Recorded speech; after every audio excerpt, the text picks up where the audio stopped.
Kalabalık değil, seni yoran insanlar yok. Onun için çok daha iyi hissettiriyor. Keyif alıyorsun yoldan. Onun için böyle tatlı tatlı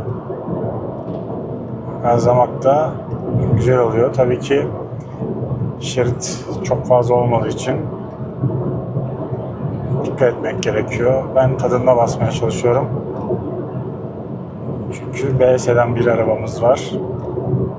Çok da güvenmemek gerekiyor fabrika lastiklere. Ne kadar arabaya hakim olsanız da, ne kadar bileğiniz iyi olsa da bazen Allah korusun sizin dışınızda bazı şeyler gelişebiliyor. Kötü sonuçlar doğurabiliyor. Onun için çok fazla abartmadan tatlı tatlı gazlamak iyi olacaktır. Biz şu an onu yapıyoruz.